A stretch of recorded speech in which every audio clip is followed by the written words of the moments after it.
Hey, Mr. Snyder here. Today we are going to be looking at least common denominators and all that fun stuff that's associated with that.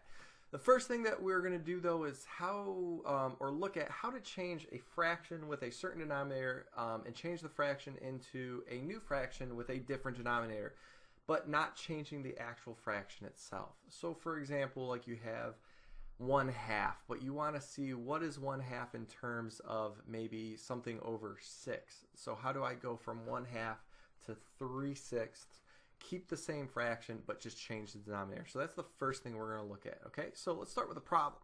All right, the problem that we're going to look at first is 3/4, and I want to make 4 turn into a, let's see here, a denominator of 20. So how do I go from 3/4 to something 20ths that's going to keep the integrity of that 3/4 or 3/4 alive? Okay, so let's go ahead and look at how do I do that.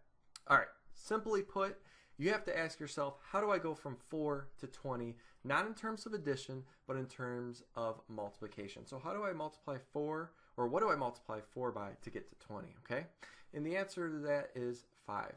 4 times 5 is 20. Now, because you're multiplying the bottom by 20, you're going to also want to multiply the top by 20, okay? So 3/4, we're going to rewrite that again, and we're going to multiply it by a fraction. And the fraction we're going to multiply it by is 5/5, okay? Because each thing needs to be multiplied by 5 to get the denominator to be 20. Again, we don't worry about what the numerator becomes, we just worry about that the denominator turns into what we want it to turn into.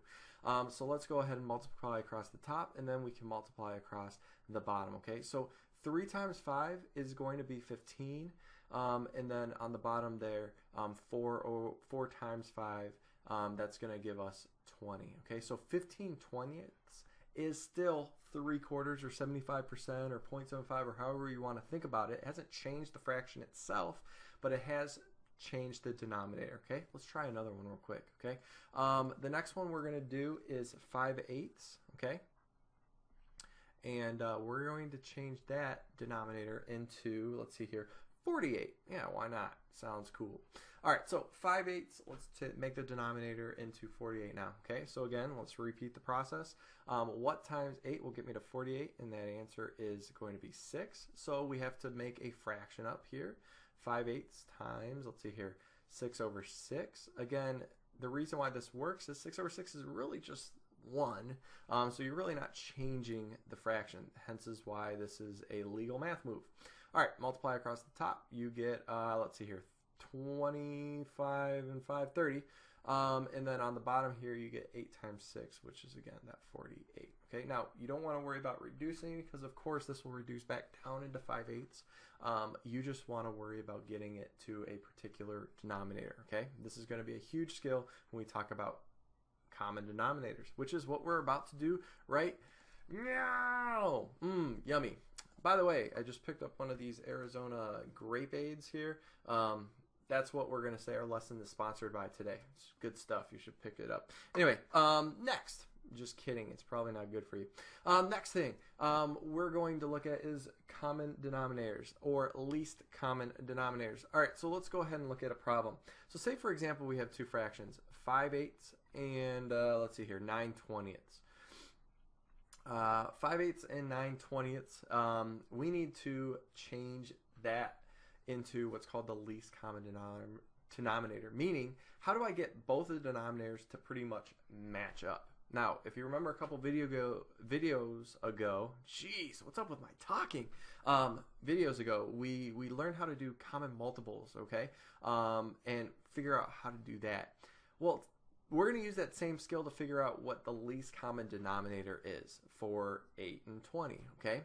Let's go ahead and do that. So there's two ways we can do this, especially with common multiples. We can go ahead and list out all the multiples of 8, all the multiples of 20. But remember we learned that really cool trick? I'm going to practice that trick a little bit more by going ahead and finding the least common denominator between 8 and 20. Okay, so first of all, let's go ahead and prime factor 8. Okay, so 8, remember, is just 2 times 2 times 2. It's 8, and 2's are all prime factors of 8, so therefore that is correctly prime factored.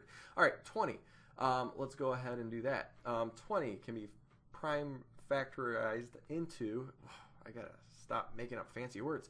2 times 2, which is, whoa, fancy colors.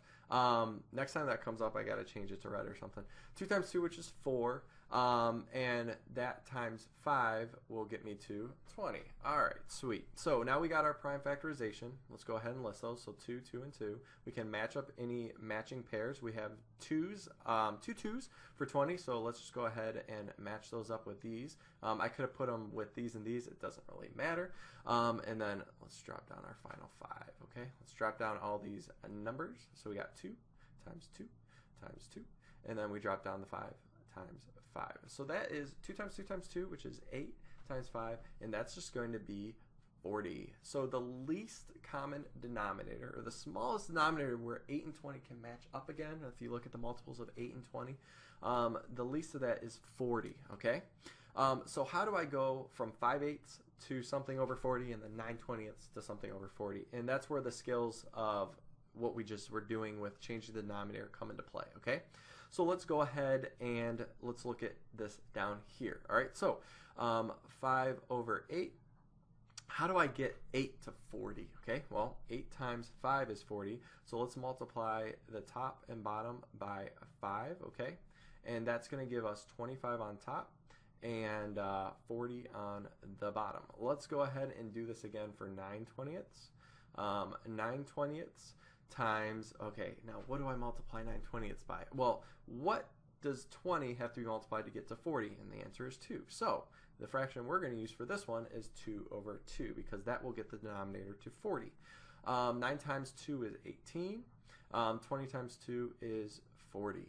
Okay, so there are our 2 new fractions. 25/40 and 18/40. We haven't changed the fractions, but we have put them in terms of the same denominator, or the least common denominator, okay? This will help when we add these together or subtract these together because you need common denominators to do that, okay? Let's go ahead and look at one last problem, and then we can go ahead and call it quits for this video at least. All right, so here we go. The next one that I want to try is 1/4 and let's see here, 5/6. All right, so common denominator of 4 and 6. Well, I already did this ahead of time, so I'm just going to quickly show you how to do that prime factorization trick because, again, you can never see that enough. So 4, prime factors of that is 2 and 2. 6, again, is 2 and 3. We write these in columns, so 2, 2. Let's just match it up here this time. There's no other match for 2, so I'm going to leave that blank, and then I'm going to write this down here, 3. Again, it doesn't matter which one you pair it up with. Just know that there is one pair, okay? So it goes straight down.